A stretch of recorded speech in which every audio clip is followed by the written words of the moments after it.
The power of letting go, so you can finally go to. Have you ever been trapped inside a story that had already ended? Not the place, not the situation, but the person, the connection, that presence that, even in its absence, still occupies space within you. In your thoughts when you wake up, in comparisons you make unintentionally, in that place in your chest that still responds to her name as if no time had passed. And the most curious thing of all is that at some point you decided to move on. You told yourself you were okay. You rebuilt your routine. Maybe you even found other people, other paths, other ways to occupy your time. But she's still there. He's still there. Not outside, but inside. If this resonates with you now, I need you to know one thing first and foremost. This is not weakness. This is not a lack of willpower. This is what happens when a bond was real, and when we haven't yet learned how to truly say goodbye, because nobody teaches us that. We were taught how to end relationships, but we weren't taught how to let people go. And there's a huge difference between the two.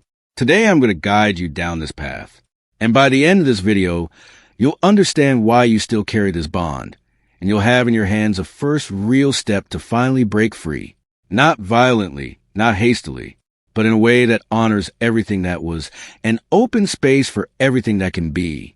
The bond that remains even after the end. I know you felt this before.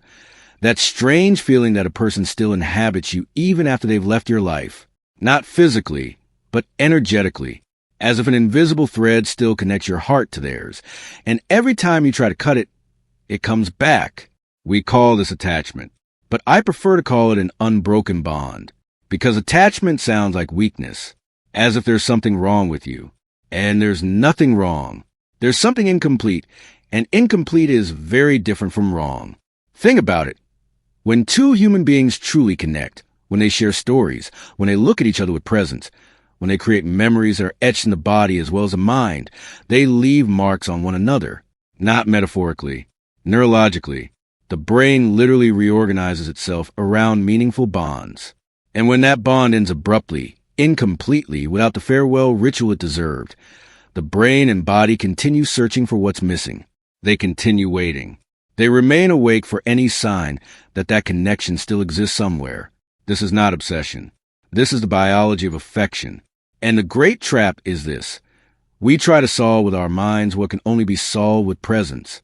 We try to think in order to break free from a bond. But the bond doesn't reside in the mind. It resides in the body, in the energy, in the emotional field.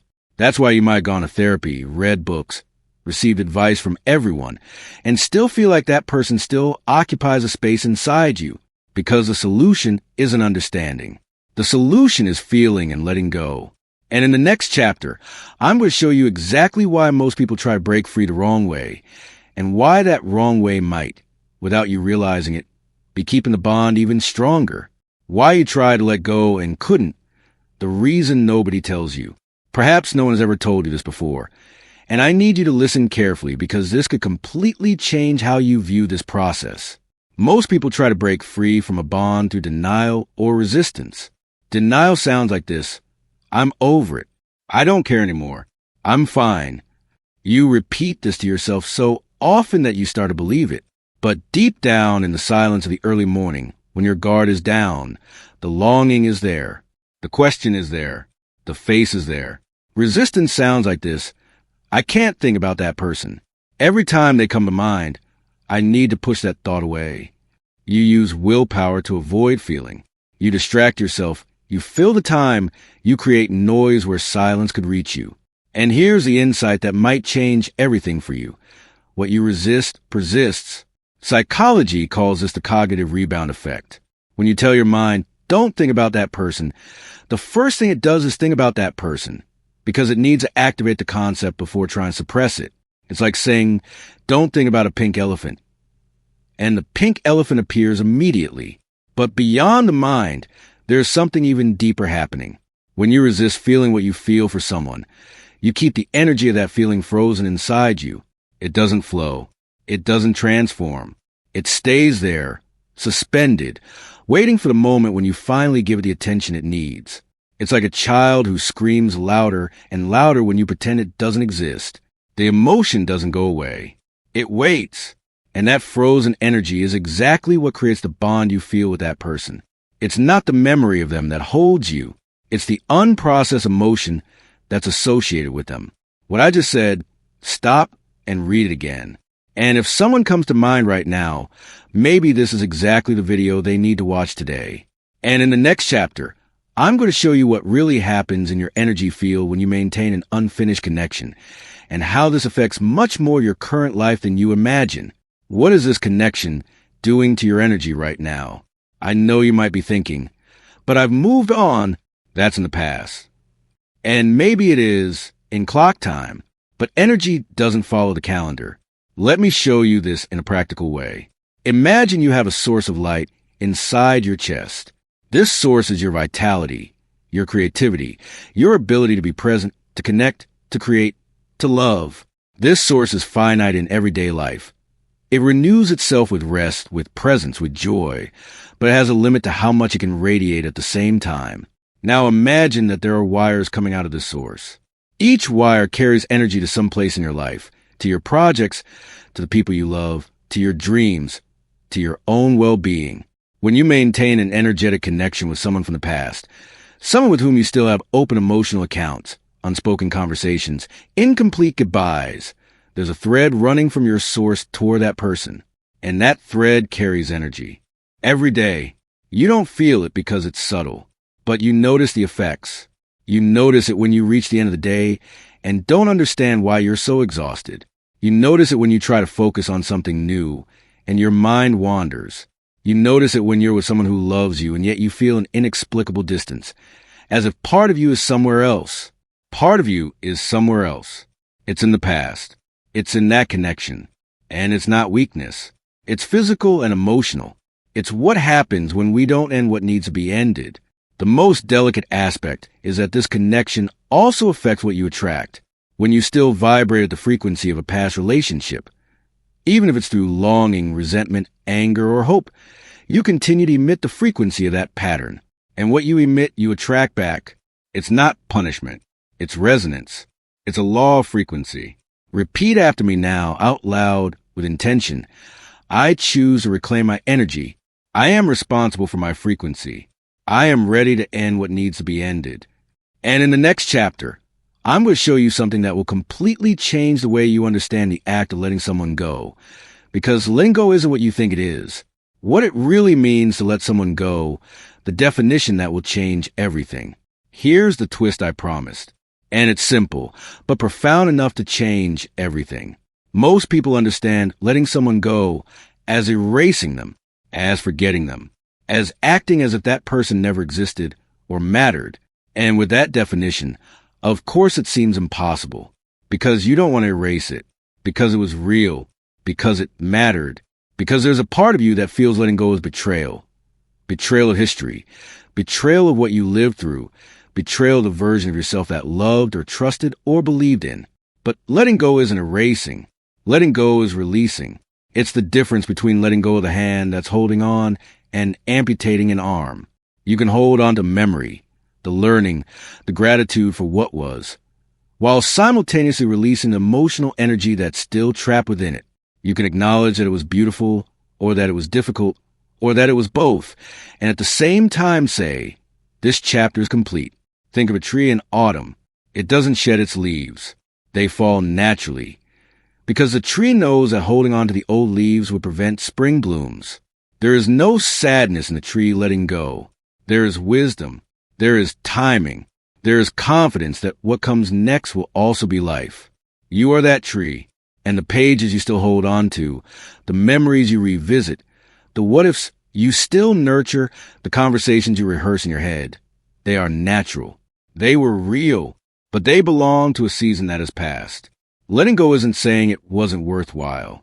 It's saying it was so worthwhile that you want to honor that by allowing it to be completed, instead of artificially keeping alive in a form that no longer exists. Letting someone go is an act of love for yourself and, in a silent way, also for the other person, because you stop carrying a frozen version of them and start living in the real present. Tell me in the comments, is there something you know you've needed to let go of for a long time, but you're still holding on? Write it below. Just one word or one phrase. That acknowledgement is already a start. And in the next chapter, I'm going to show you what lies beneath attachment. The root that no one sees, but which is a key to everything. The root of attachment that no one sees. What I'm about to tell you might be the most profound insight in this entire video. And I need you to be present to receive it. Attachment to a person is rarely about that person. Wait, I know this might sound strange. So let me explain. When you cling to someone in a way that goes beyond what's timely, reasonable, or even healthy for you, it's usually not the person themselves you're holding on to. It's what that person represented to you. It was a feeling of being truly seen for the first time. It was the security of having someone who stayed. It was the effortless joy of laughing. It was a feeling of belonging. It was proof that you were lovable, desirable, enough. And when that person was gone, or when what they represented disappeared, you didn't just lose them, you lost the experience of those feelings. And that's what you still seek when you revisit the memory. It's not her you want back. It's how you felt when you were with her. And here's what that means in practice. Healing isn't about finding that person again, nor about replacing them with someone else. Healing is about finding within yourself the source of what you were looking for in them, the love you want to receive. You need to learn to give it to yourself first. The security you sought in her. It needs to be built in your relationship with yourself. The sense of belonging. It needs to be born from within, not depend on the outside. This doesn't mean you won't want to connect with other people. It means you'll be able to connect from a place of fulfillment, not neediness. And that difference changes everything in the quality of all your relationships. If this content is touching you right now, click like. It helps more people find this space. If you're not already subscribed to Inner Energy, subscribe now and turn on notifications. And if you know someone who's stuck in a bond they can't break free from, share this video. Sometimes the right words come through you. And in the next chapter, I'm going to show you how to identify if what you feel is still love, or if it has already turned into something completely different that you confuse with love, longing, or habit. How to tell the difference. Perhaps no one has ever asked you this directly. So I'm going to ask it now. What do you feel for this person? Are you sure it's love? Or could it be longing? Or could it simply be habit? Because these three things are very similar on the inside. They produce similar thoughts, similar sensations in the chest, the same tendency to revisit memories, but they have completely different origins and completely different treatments. Genuine love wants what's best for the other person regardless of yourself. It's expansive. It doesn't hold back. It liberates. You can love someone deeply and at the same time acknowledge that your paths have diverged and wish them happiness even when they're far from you. That's mature love. That's love that doesn't corrode. Longing is different. Longing is mourning for an experience that is in the past. You don't necessarily miss the person as they are now. You miss a specific moment, a specific feeling, a specific version of the life you had together. Longing is real and beautiful, but it points to the past, not the future. And habit is the most subtle of all. Habit is when someone's presence has become so deeply integrated into your routine, your thought patterns, your way of processing the world, that their absence creates a void that your nervous system interprets as a need. But it's not a need. It's readjustment. It's your brain learning to function in a new way. And habit dissolves with time and conscious presence, much more easily than love. Here's a practical question for you to reflect on. When you think about this person, what dominates more? The genuine desire for them to be happy, exactly as they are, even if it's far away from you, or the desire to recapture a specific feeling that you associate with them. There is no right or wrong answer. There is clarity, and clarity is the beginning of freedom. In the next chapter, I'll guide you through a practical closure process, something you can do internally without needing to talk to that person, without needing any external resolution. Just you, your intention, and the space you create. The inner closure ritual, without needing the other person. Here's something that goes against everything you've been taught about relationships. You don't need the other person to end a relationship. You don't need a final conversation. You don't need an apology, an explanation, or a settling of accounts. You don't need external closure, because true closure happens within you. And that's one of the most liberating pieces of news there is. Because it means that your healing process doesn't depend on anyone but you. I want to invite you now to a process I call conscious closure. You can do this while watching, or you can pause the video afterward and do it calmly in a moment of silence. It begins with breathing. Breathe deeply, slowly, intentionally. Inhale through your nose, exhale through your mouth. Do this 3 times before continuing. Now, close your eyes internally, even if your physical eyes are open, and bring the image of that person to your mind. Not with resistance, not with effort. Just let it appear naturally as it usually appears.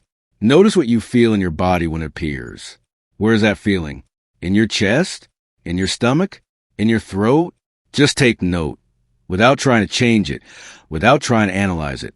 And now, internally, you're going to say something, not to her for real, but to the version of her that lives inside you.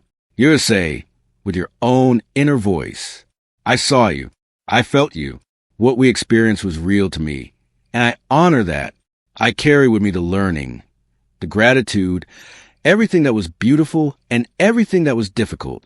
And now, with respect for you and for myself, I choose to release this energy, not because it didn't matter, but because it mattered so much that I wanted to be complete.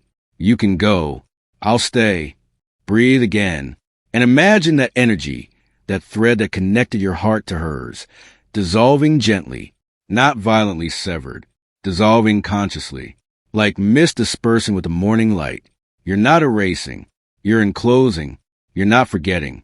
You're releasing. And the space that remains, that space is yours. It's for you to fill with presence, with new life, with the things you put aside while you were trapped in that relationship. Tell me in the comments, how did you feel doing this? One word, one feeling. I take every comment seriously, and you help me understand what's really affecting people. In the next chapter, I'm going to talk about something that comes after the ending. And that's just as important as the act of letting go itself. What to do with the leftover space.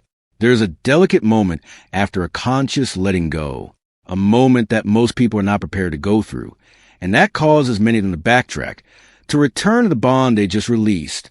It's emptiness. When you release an energy that has occupied space within you for a long time, you feel its absence, and absence can be uncomfortable. The nervous system interprets this void as loss, and will want to fill it quickly with anything that is available. Sometimes with the very bond you just released. That's why it's so common for people to return. Not because they want to, but because the emptiness is more frightening than the familiar prison. And here's what I need you to understand. Emptiness is not the absence of life. It's space for new life. It's like preparing a garden. Before planting, you need to clear the land. Before blooming, the soil needs time with nothing, just itself, reorganizing itself, nourishing itself, preparing for what's to come. The emptiness after a release doesn't mean you made a mistake. It means it worked. The question isn't, how do I fill this space quickly? The question is, what do I want this space to be filled with? And that's one of the most powerful questions you can ask yourself right now. What did you put aside while you were trapped in that relationship? What projects waited? What friendships took a back seat? What version of yourself, lighter, more expansive, more present, was waiting to emerge?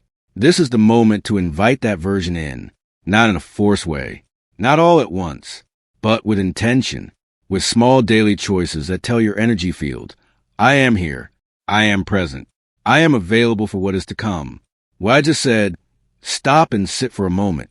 And if you know someone who's in the middle of this process, who's released something but is confused by the emptiness that came afterward, maybe this is exactly the video that person needs to see today.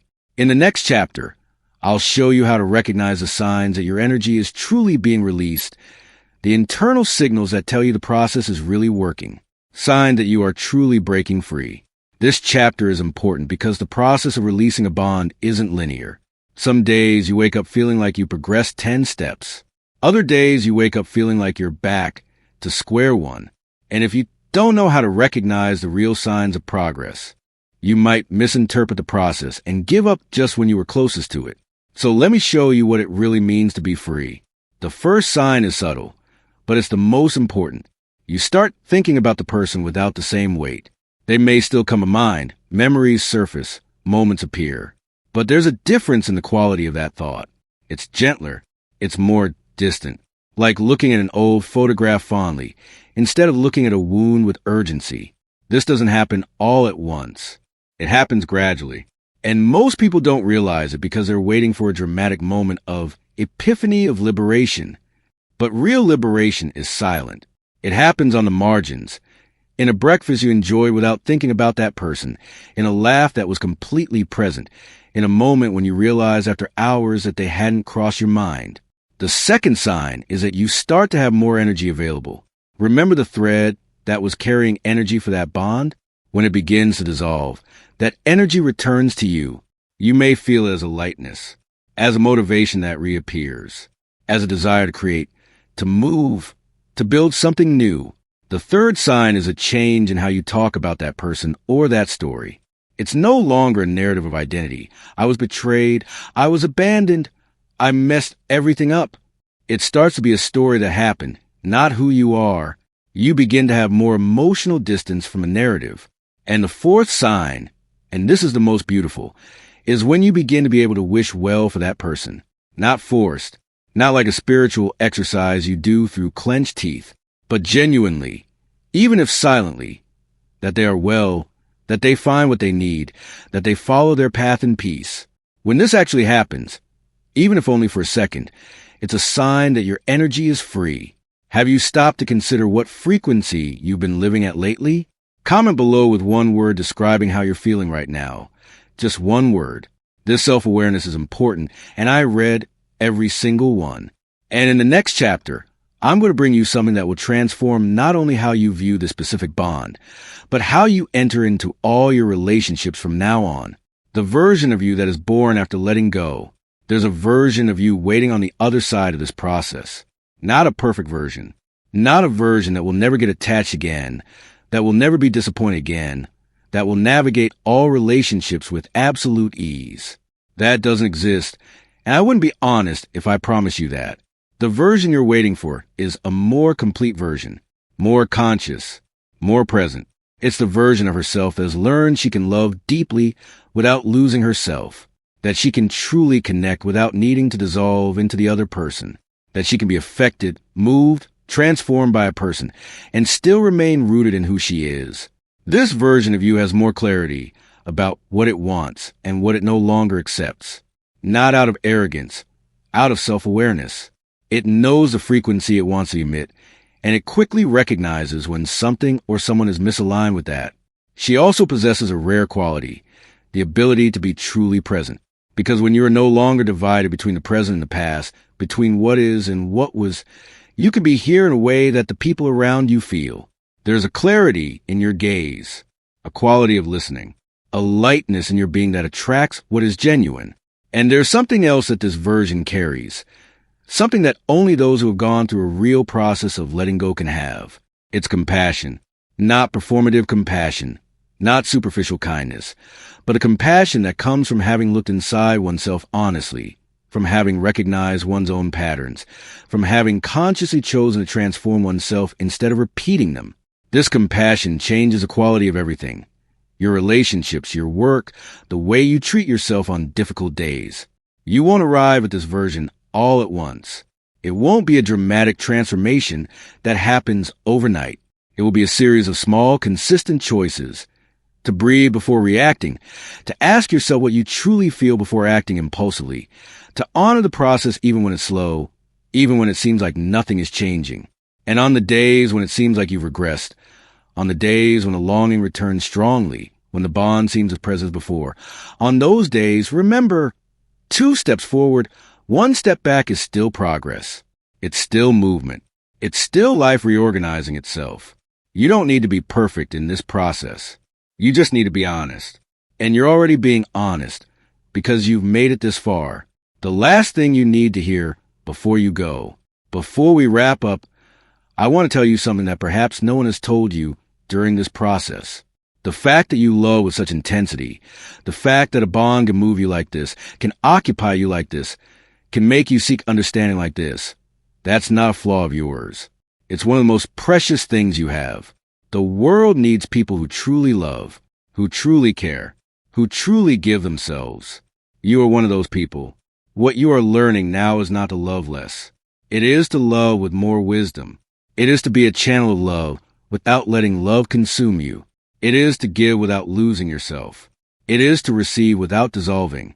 And every time you go through a process like this, every time you choose awareness instead of repetition, every time you choose to release instead of holding on, every time you choose to move forward even without guarantees, you become more whole, more yourself, more free. Letting someone go doesn't diminish what you had. Letting someone go is the ultimate act of respect for everything that was real between you. It's saying, this love existed. It transformed me, and I honor that by releasing what needs to be released so that I can flourish and so that you can follow your path as well. Sometimes letting go is the greatest gift you can give to yourself and to those you love. You've made it this far, and that says a lot about who you are, about your willingness to look inward, to ask the tough questions, to choose to grow even when it's easier to stay where you are. Today you learned that letting someone go isn't erasing them, it's releasing them. That the connection you feel isn't weakness. It's an emotion waiting to be processed. That the closure you sought outside of yourself was already available within you all along. That the emptiness after letting go isn't a lack. It's space for what's to come. And that the version of you that emerges from this process is more whole, freer, and more capable of loving than the one that arrived here. And I want you to take just one sentence from this video with you for the week. I can honor everything that was, and at the same time make room for everything that can be. This is your essence. This is your freedom. This is your next step. If this video touched you today, click like now. This helps Inner Energy reach more people who need these words. If you're not already subscribed, subscribe and turn on notifications so you don't miss future videos. Because what's coming next will continue this path of transformation you started today. And if you know someone who's trapped in a bond they can't break free from, share this video with them now. Sometimes a word arrives at the exact right time, and maybe you'll be the channel through which that word will reach them. Until the next video, take care of your energy. Take care of your presence. Take care of yourself.